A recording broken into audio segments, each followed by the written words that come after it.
Alors nous sommes mercredi, on est donc le 13 Sivan et nous sommes arrivés Quf Lamed Vav de Bava Batra. Quf Lamed Vav, on est à la sixième grande ligne, donc on a vu dans la Mishnah, Rabbi Yossé Omer et No Sarich. On a vu, rappelez-vous, quand quelqu'un veut écrire ses biens de son vivant, son fils, il faut qu'il écrive Me'ayom ou la Hamita, à partir d'aujourd'hui et jusqu'à après sa mort. Parce que sinon, s'il ne dit pas depuis aujourd'hui, quand on ne peut pas donner quelque chose après sa mort. Après sa mort, c'est l'héritage. Donc il est obligé de dire à partir d'aujourd'hui elle est donnée, mais effectivement, il aura concrètement après sa mort. Mais Rabbi Yossi, ça c'était Rabbi Yehuda. Rabbi Yossi, il a dit, il n'a pas besoin d'écrire depuis aujourd'hui. Et on va voir dans la Gemara quelle est la raison. Rabbi Yossi Omer et No Sarich. Donc Rabbi Yossi dit, il n'a pas besoin d'écrire Mehayom, ça ne sert à rien. La Gemara raconte, Rabba bar Avu Halash. Donc Rabba bar Avu, il était malade. Ils sont allés le voir, lui rendre visite, donc Ravuna et Rav Nachman. Amal et Ravuna et Rav Nachman. Il a dit Ravuna à Rav Nachman. Ba'imine, pose-lui la question. Donc à Rabba bar Avu qui était malade. Est-ce que halakha que Rabbi Yossi ou en halakha que Rabbi Yossi? Donc Ravuna il a dit à Rav Nachman, quand ils sont chez lui, il dit te poser la question. Dis-lui, est-ce que l'halakha est comme Rabbi Yossi ou pas? C'est-à-dire, est-ce que l'halakha comme Rabbi Yossi, comme quoi il ne faut pas, on n'a pas besoin d'écrire Mehayom? Ou bien non, l'halakha n'est pas comme lui, il faut écrire Mehayom. Amalé, alors Rav Nachman il lui dit, Tamé de Rabbi Yossi, la yadan, halakha v'imne. Il dit, moi-même, je ne connais pas quelle est la raison de Rabbi Yossi. Comment tu veux que je demande à halakha si je ne connais pas quelle est la raison? Alors il lui dit, écoute, Amale, ad ba'imne et halakha ila, v'tamé ana min halakha. Il dit, tu sais quoi, pose-lui déjà la question, toi, l'halakha est comme lui ou pas. Et moi, après, je t'expliquerai quelle est sa raison. Ravuna, il connaissait. Alors, Ba'amene, il lui a posé la question, est-ce que l'halakha est comme Rabbi Yossi ou non? Amale, il lui a répondu, donc Rabba bar Avu qui était malade, Achi amar alav, halakha ki Rabbi Yossi. Il lui a dit effectivement, Rav a dit, la halakha est comme Rabbi Yossi. C'est-à-dire, dans le shtar, quand quelqu'un veut donner un cadeau à ses enfants ou à un autre, il n'a pas besoin d'écrire Mehayom. Il écrit Nechasa elecha, mes biens ils sont à toi cadeau, c'est terminé. Mais là, quand tu marques Mehayom, il se met une restriction. Non, au contraire. Selon Rabbi Yehuda, il a dit, si tu n'écris pas Mehayom, tu dis voilà, je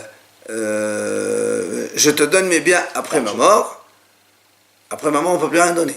D'accord. Donc, Mehayom, ça veut dire quoi la traduction? Depuis aujourd'hui. C'est-à-dire, aujourd'hui, ils sont à toi. Mais le fond, mais tu en profiteras après. Et tu comme on expliquait hier. Oui, mais bon. Oui, ça veut dire, si c'est un immeuble, une maison dans laquelle j'habite, moi j'y suis dedans, elle est concrètement à toi, mais après que je parte. Un terrain, j'en profite encore des fruits tant que, et après la mort, tu auras tout. Maintenant, il a le fond, et après, il aura les fruits. Maintenant, Bata Denavko, après qu'ils sont sortis, alors maintenant, Amal, il vient à Ravuna, il dit à Nachman, il dit, voilà, je vais t'expliquer quelle est la raison de Rabbi Yossi. Pourquoi il a dit, on n'a pas besoin d'écrire Mehayom. Amal, Hayno Ta'ameh de Rabbi Yossi. De Amar, Zmano Shel Shtar Mochiyah Alav. Tu vois, ce qu'on a dit hier. Rabbi Yossi, il dit, tu n'as pas besoin d'écrire à partir d'aujourd'hui. Pourquoi? Parce que dans la date du shtar, il y a la date dans le shtar. S'il lui écrit aujourd'hui, il dit, voilà, aujourd'hui on est 13 Sivan. Il remarque, le 13 Sivan de 5777. Rabbi Reuven, il dit à Rabbi Shimon, je te donne tous mes biens après sa mort. Ben, il a marqué le 13, donc on sait bien qu'il lui a donné ce jour-là. Donc le don, il est valable à partir d'aujourd'hui. Donc même si tu n'écris pas à partir d'aujourd'hui, ben, c'est marqué à partir d'aujourd'hui, c'est la date. Donc c'est pour ça, même si tu ne dis pas, mais il n'y a pas de problème. Et la Gemara nous dit d'ailleurs, Tanya Nami Hachi, il y a une braïta qui donc soutient cette idée-là. Rabbi Yossi Omer et No Sarich, mais Penech Shizmano Shel Shtar Mochiyah Alav. Il dit Rabbi Yossi, donc la braïta dit comme ça, selon Rabbi Yossi, il n'a pas besoin d'écrire le Mehayom à partir de ce jour, parce que la date donc du contrat, elle fait foi. Et c'est ça qui est la preuve comme quoi il a donné le shtar à partir de ce jour-là. Donc, on a résolu la question, l'halakha est comme Rabbi Yossi, et on connaît aussi la raison c'est parfait. Maintenant, Abba mené Rava mais Rav Nachman. Rava, il pose une autre question à Rav Nachman. Il lui dit, Bihaqna'a ma'u. Rava, il lui pose la question, il dit, Bihaqna'a, ça veut dire quoi Bihaqna'a? Ça veut dire que si, parce que il y a deux possibilités de shtar. Soit le shtar lui-même, c'est un kinyan, soit le shtar lui-même, il sert de kinyan. C'est-à-dire, quand quelqu'un, par exemple, nous on a dit, par exemple, donc quelqu'un, on dit une femme ou un khalqa, niqnit bishtar. C'est-à-dire, tu écris un shtar, tu dis, voilà, je te vends mon terrain, tel. Le shtar, c'est kinyan, c'est l'acquisition, la preuve d'acquisition. Maintenant, il y a aussi ce qu'on appelle un shtar, dans lequel on marque, par exemple, tel monsieur, il a vendu et là-bas, dans le shtar, on marque, et on a fait acquisition pour telle personne. Dans le shtar, on marque, c'est pas le shtar qui est acquisition, c'est dans le shtar qu'on marque ce qu'on appelle le shtar bihaqna'a. Et donc, dans le shtar même, dans le contrat, on marque l'acquisition. Comme quoi, on a fait acquisition pour telle personne, ou bien telle personne elle a acquis devant de témoins, etc. Comment la différence hein? C'est ça. J'ai pas compris la différence. Tu marques dans le shtar, tu marques par exemple, tel monsieur il a vendu tel terrain à telle personne, et après, donc, il te dit voilà, et on a fait acquisition pour devant de témoins. D'accord. On marque le mot, on a fait acquisition. C'est juste qu'on marque le mot. Voilà, maintenant, l'autre, il a vendu un truc, et tu as, voilà, je te donne le shtar. Il y a une différence au niveau de... Non, rien, c'est que, il y a marqué l'acquisition dans le shtar, l'autre, il n'est pas marqué. Alors, le Gemara dit, c'est ce qu'il lui dit, Bihaqna'a ma'u.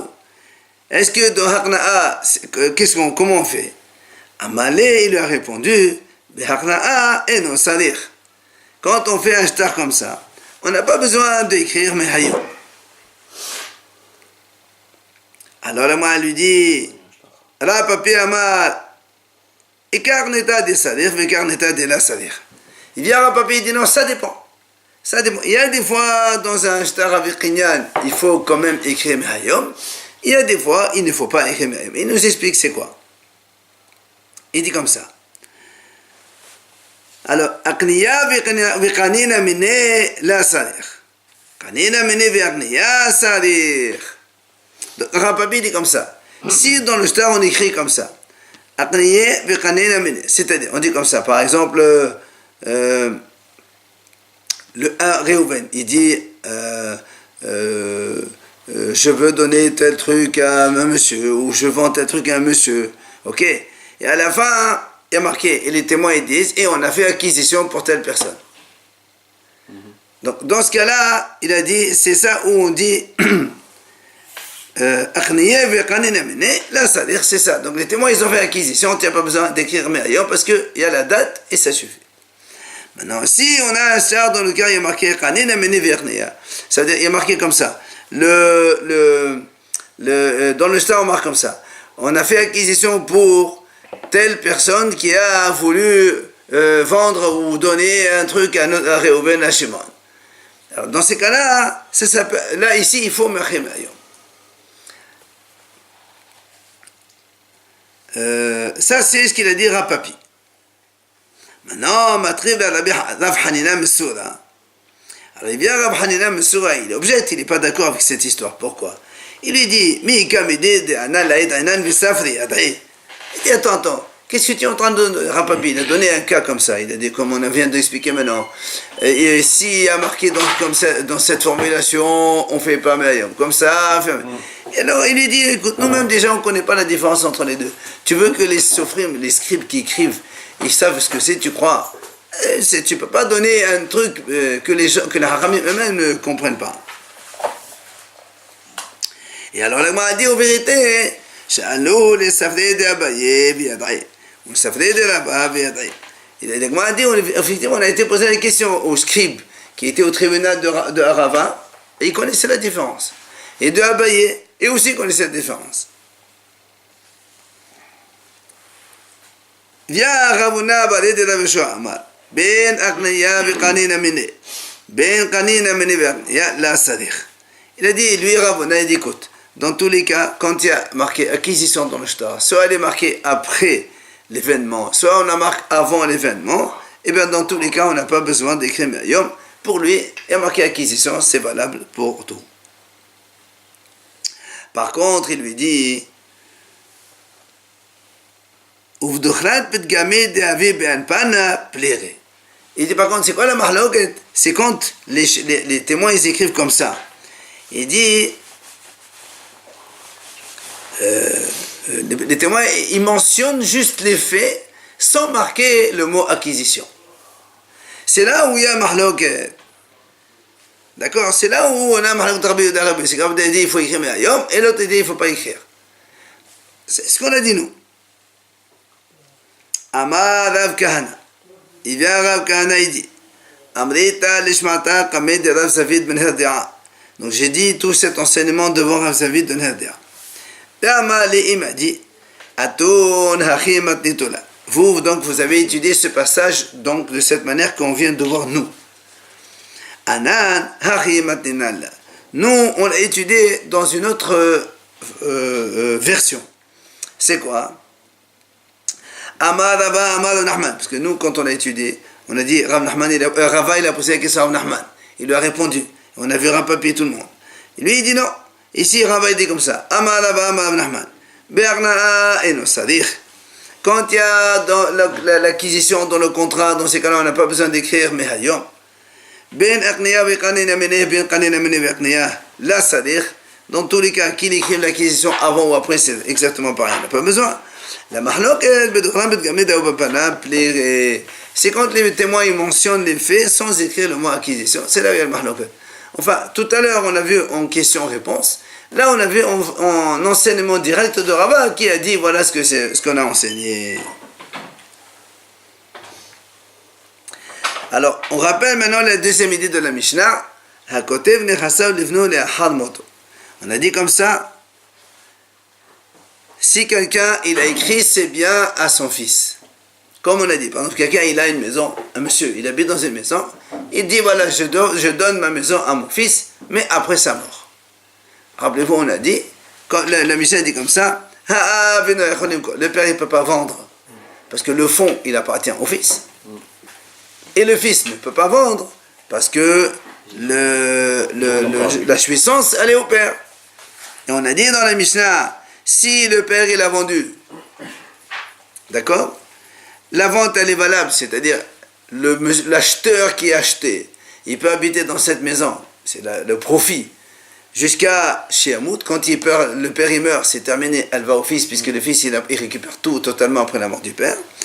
Macharaben, si maintenant le fils il a vendu, et la vente elle ne vaut rien tant que le père n'est pas mort, parce que moi je te vends une maison, mais en vérité tu peux pas y habiter. Puisque moi je n'ai pas le droit d'habiter encore. Donc si le fils vend la maison, l'acheteur en fait il n'a rien acheté. Jusqu'à ce que le père il meurt. On l'a vu hier. On l'a vu hier dans la Mishnah. Pourquoi dans le premier cas il ne récupère pas l'argent le fils et puis il a vendu le père? Le père il a vendu. Le fils récupère l'argent de la vente. Quel argent? Il a vendu à quelqu'un, il va habiter dedans. Mais le père il ne peut pas habiter.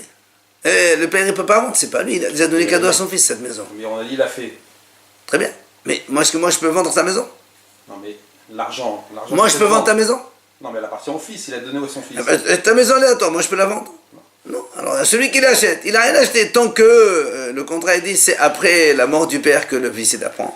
Donc l'acheteur il a rien payé. Quand le père il meurt, l'acheteur il paye, il prend. Et si le fils veut l'utiliser? Hein? Mais il peut pas parce que... Je sais, même à la mort du père, il empêche le fils d'utiliser la maison. Qui empêche qui? Le père. L'acheteur? Le père il est mort. Non.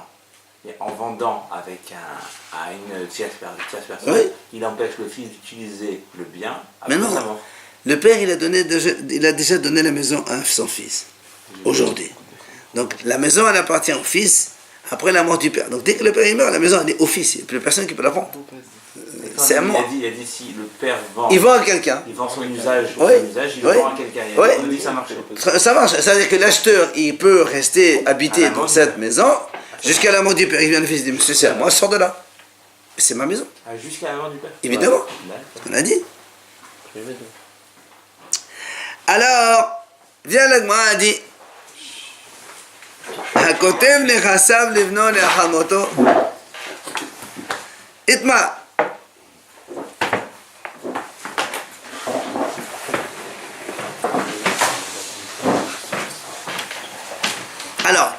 Viens le Gemara nous dit la chose suivante. Machala ben bihaya. Alors imaginons donc ce cas où donc le père il a vendu, donc il a donné à son fils, et le fils il a vendu, donc comme on a dit tout à l'heure, le fils il a vendu la maison alors que le père était vivant. Qu'est-ce qu'on a dit dans la Mishnah? D'accord? Machala ben, le père, l'acheteur ne peut rien prendre tant que le monsieur n'est pas mort.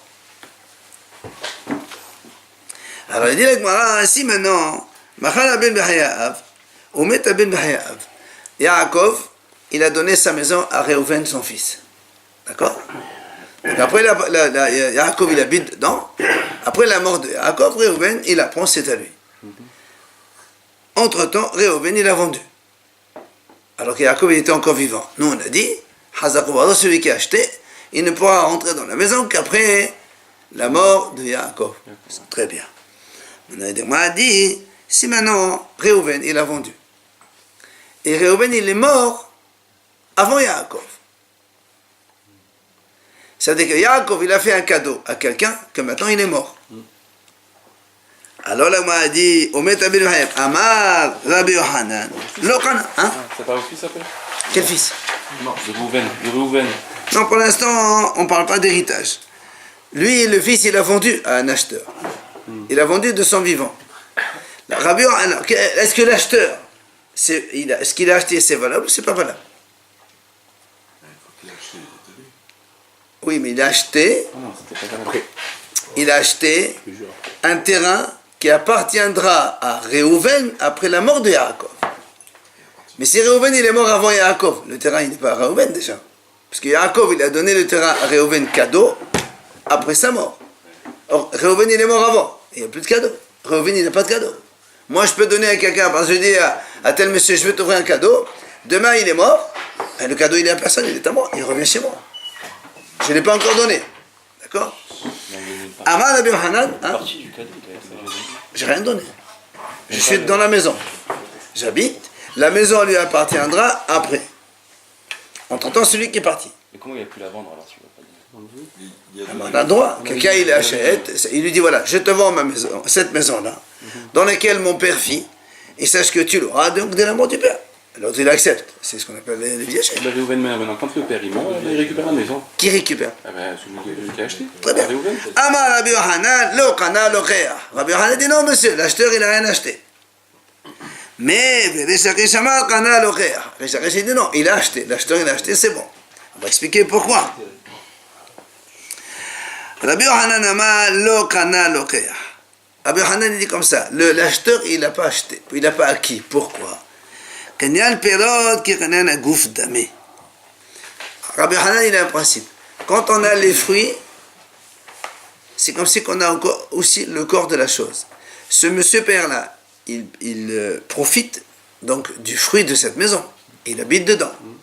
Alors, Yaakov. Donc, quand il a les fruits, la maison, elle est à lui encore, tant qu'il n'est pas mort. Donc, le fils qui a vendu, il n'a rien vendu. Ouais, c'est pour ça que Rabbi Yohanan dit le Loqeah, il n'a rien acheté. Pourquoi? Parce qu'on a un principe.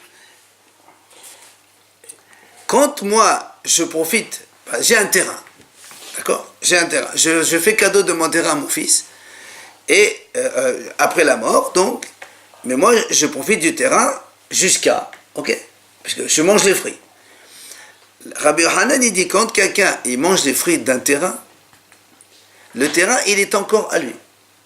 Si tu as les fruits, tu as encore le terrain. Il est encore à lui, oui, c'est le propriétaire. Au père. Oui.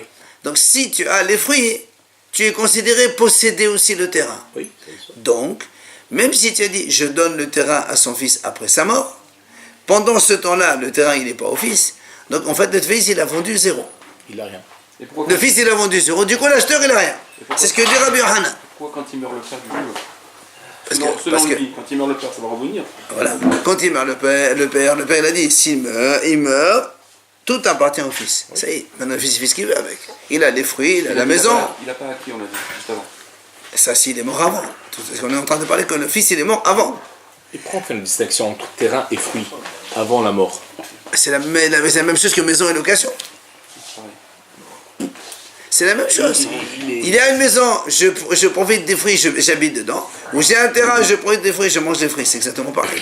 Il y a les fruits, il y a le fond. Même les loyers, ils sont au père. C'est-à-dire Yaakov. Non, le loyer, c'est pas le loyer ici, c'est lui qui habite dedans. Ok, d'accord. Donc maintenant, Rabbi Yochanan nous dit, même ce que le fils a vendu, c'est zéro. Pourquoi? Parce que Rabbi Yochanan dit, quand un homme il a les fruits, il a automatiquement le terrain avec. Donc comme Yaakov le père, il mangeait les fruits, le terrain il est considéré encore à lui jusqu'à sa mort. Donc comme Réhouven le fils a vendu, en vérité il n'a rien vendu. Bien. Ça c'est Rabbi Yochanan. Rish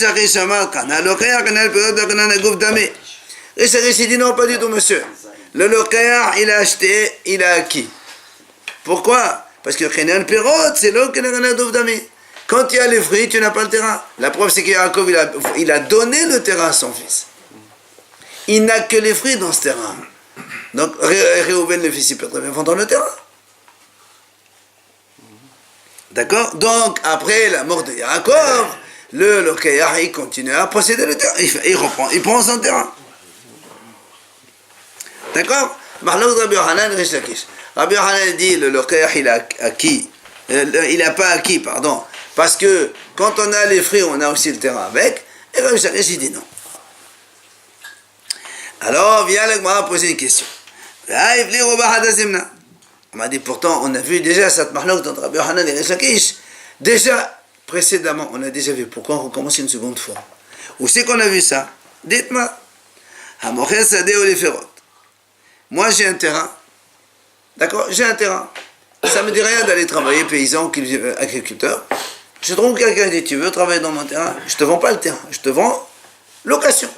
Location, tu loues le terrain 1 an, 2 ans, 3 ans, 6 ans, 7 ans, 10 ans.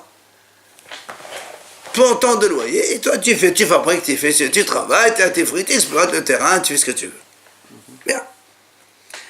Rabbi Yochanan Amar, Mevi Vekodé. Rabbi Yochanan dit, l'acheteur, le locataire, il amène, quand il a les premiers fruits, les prémices, il les amène au Beth Amikdash, au Kohanim, et il fait la lecture du texte, comme quoi il y a marqué là-bas, je t'amène les fruits de la terre que tu m'as donnée. C'est que Rabbi Yochanan y pense, quand on a les fruits, on a aussi la terre avec, même si c'est en location. D'accord? Bien. Non. Il amène les fruits, et ça je suis d'accord parce que c'est les prémices, il vous les amenez, les premiers fruits. Mais il ne peut pas lire le texte. La terre que tu m'as donnée, c'est pas à toi la terre. Toi tu es que locataire là-dedans. D'accord? Donc, la même arnaque, alors moi, elle développe encore mieux. Donc Rabbi Yochanan, lui, qui pense que quand on a les fruits, on a automatiquement le terrain, même de façon imaginaire. D'accord? Dans la théorie, c'est pas en réel, c'est pas vrai. Mais comme tu as les fruits, on imagine que tu as aussi le terrain. Du coup, c'est pour ça que tu peux lire le texte. Tu dis la terre que Hachem tu m'as donnée, alors qu'en fait c'est pas lui. Et Rish Lakish lui dit non, mais pourquoi? Parce que Rish Lakish pense que quand on a les fruits, on n'a pas forcément la terre. Et donc, tu peux pas dire la terre elle est à moi. Donc tu vois la même mahlok de Rabbi Yochanan et Rish Lakish. Rabbi Yochanan dit quand on a les fruits, on a la terre avec. Et Rish Lakish dit non, quand on a les fruits, on n'a pas la terre avec. C'est deux choses indépendantes. Donc la question, pourquoi on répète la mahlok chez nous ici une seconde fois alors qu'on l'a déjà vu ailleurs?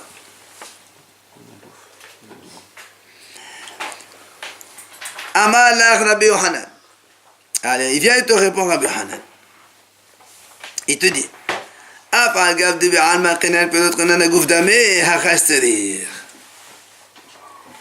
Yochanan il te répond, c'est vrai. Moi j'ai dit dans les Bikurim, que le Kenan Gouf, le Kenan Perot, pardon, quand on a les fruits, on a la terre avec. J'étais obligé de répéter ici aussi dans le cas du père et du fils. Toi tu me dis pourquoi tu répètes une deuxième fois? Je dis voilà, je suis obligé de répéter une deuxième fois. Tu sais pourquoi? Parce que parce que quand je vends un terrain à quelqu'un, d'accord, Rabbi Yochanan il dit tu as les fruits, tu n'as pas le terrain. C'est pour ça donc il amène et il n'est pas le texte.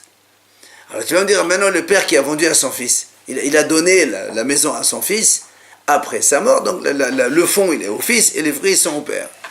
Alors, nous, on aurait pu penser que le père, vis-à-vis de son fils, il pardonne.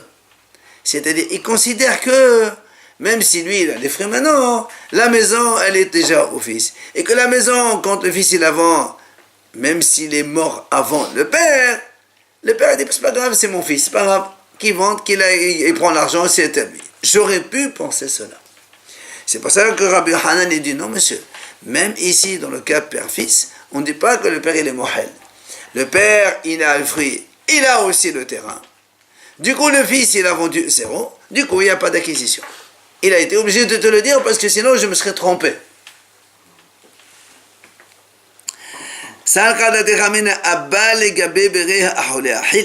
Le père, par rapport à son fils, il va lui pardonner. Que non. Ça, c'est Rabbi Yohanan. Maintenant, Rabbi Shimon ben Lakish aussi, il se justifie. Rabbi Shimon ben Lakish Amar, lui aussi, pourquoi tu répètes une deuxième fois la même chose? Il te dit,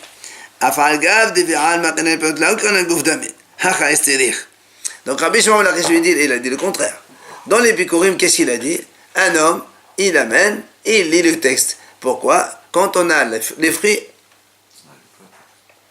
Il n'est pas le texte. pardon, Kenya Perot, Réchakish dit, là où Kenya un gouffre, donc il a les fruits, il n'a pas le terrain, donc selon Réchakish, tu amènes les fruits, mais tu n'es pas le texte, la terre, elle n'est pas à toi. D'accord? Alors pourquoi tu me répètes encore une fois ici que la terre n'est pas à lui? Puisque Réchakish, il dit,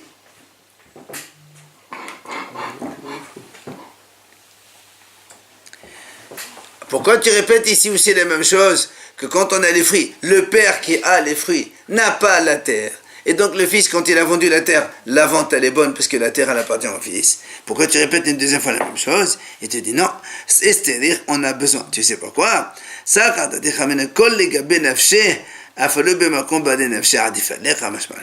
que là, c'est tout le contraire. Et il dit, quand je vends à quelqu'un, donc lui il a dit les fruits, c'est pas le terrain. Ok? Alors, les fruits, c'est pas le terrain, c'est ce qu'il a dit, voilà. Maintenant, il te dit, Réchakish, si on n'a pas donné le cas du père avec le fils, moi j'aurais dit, tout ce qui est par rapport à moi, quand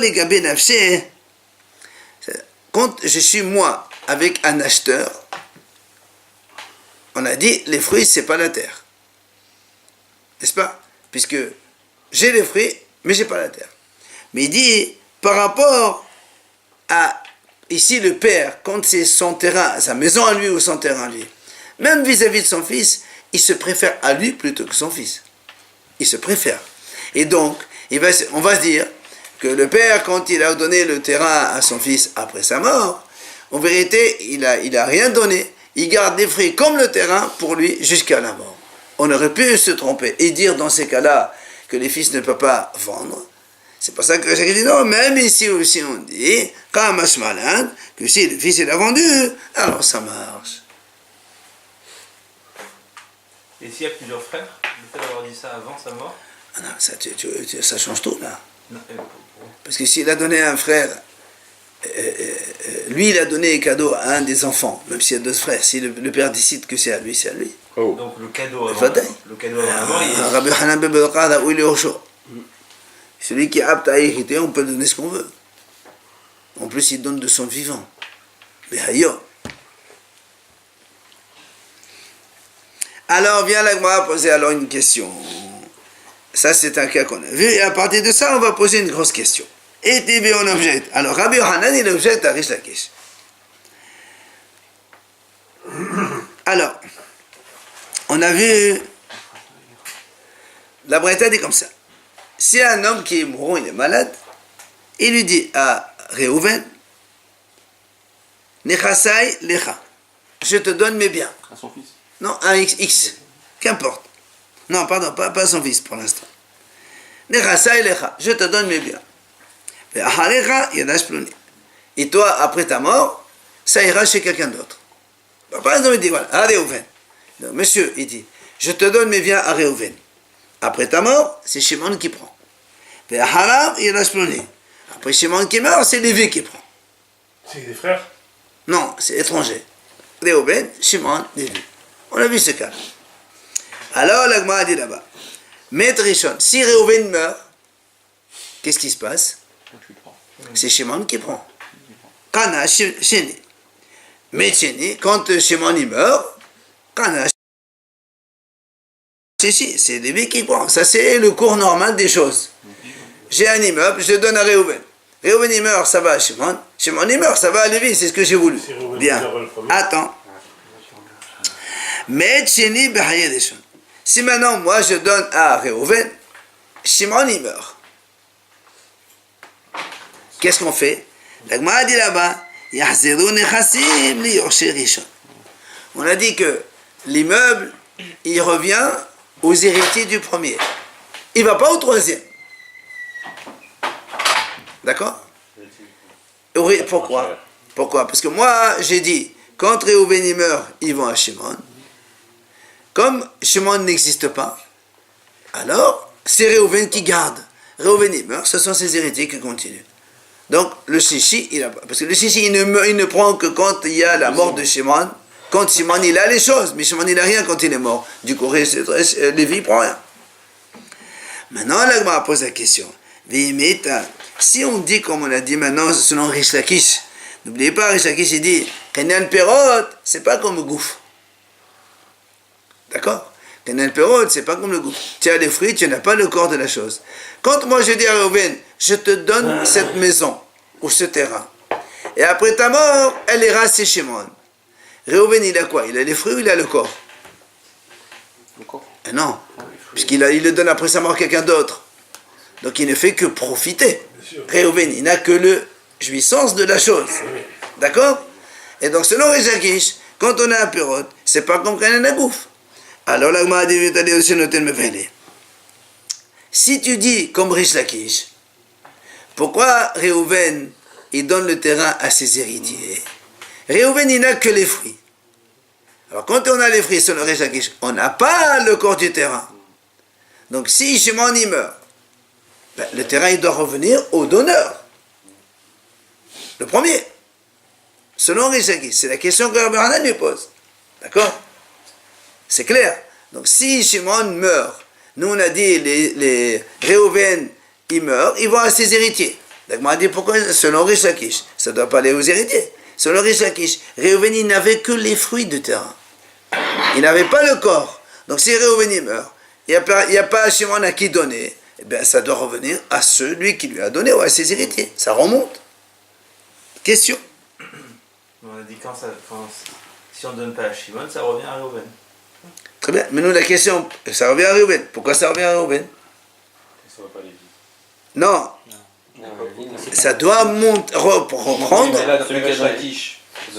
Non. Rish Lakish, il dit, quand j'ai les fruits, j'ai pas la maison. C'est-à-dire que, en fait, ici, le monsieur, le donneur, il a donné à Réhouven les fruits. Après, il a donné à Shimon les fruits. Et après, il a donné à Lévi les fruits, selon Rish Lakish. Nous, on a dit, Réhouven, il meurt. Donc, le fruit, il a mangé ce qu'il a mangé. Le capital, il revient chez Shimon. Shimon, il meurt. Le capital, il va chez Lévi. Maintenant, nous, on pose la question. Quand Shimon, il meurt, nous, on a dit, Réhouven, il ne donne pas le capital à Lévi. Il garde le capital pour lui. Alors, selon Rish Lakish, il ne garde pas le capital. Il n'est pas à lui. Donc, il devait manger les fruits. Quand il est mort, ça y est. Alors, moi, je récupère mon bien. Selon Rish Lakish. Et pourquoi ils ne vont pas aux héritiers de Shimon? Shimon, il est mort. Il n'a même pas eu. Comment tu veux donner à ses héritiers si même il n'a rien eu?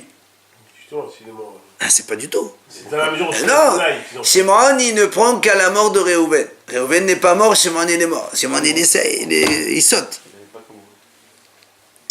Allez. Amalé, il lui répond. Donc ça, c'est l'objection contre Rish Lakish. Amalé lui répond, Rish Lakish, Rabbi Hanan. Il lui dit, Kvat el-Gemar Rav Oshaya befavel. Achadecha shani. Il lui dit, Rav Oshaya, il a déjà répondu à cette question. À Bavel, puisque eux, ils étaient en Israël, Rabbi Hanan Rish Lakish, il lui dit, ici, c'est pas pareil. Pourquoi Achadecha shani? Il dit, quand quelqu'un donne à un autre, quand on dit à un autre, eh bien, on donne tout à l'autre. C'est pas comme quelqu'un dit à son fils, je te donne mon bien. Dans ces cas-là, il donne le corps de la chose, mais pas les fruits. Parce que lui, le père, il habite encore, il travaille avec ça.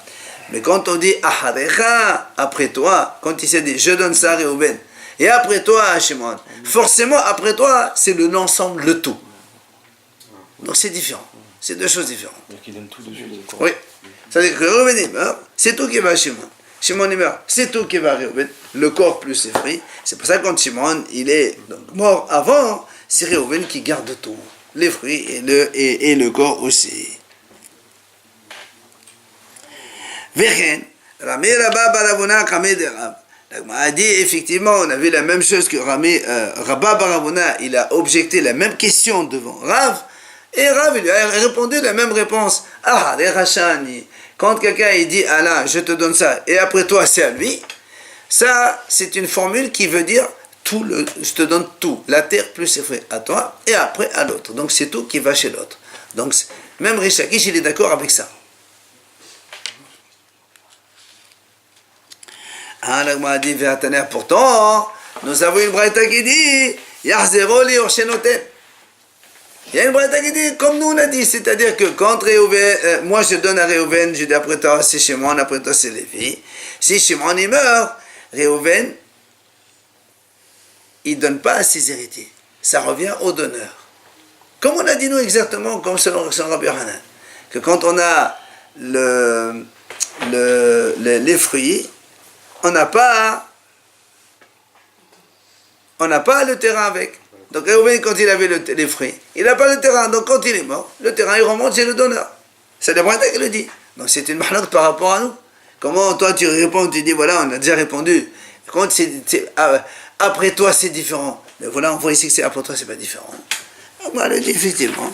Tana et la ma dit c'est une mahlok de Tana et c'est quoi cette mahlok de ma dit de Tania. Il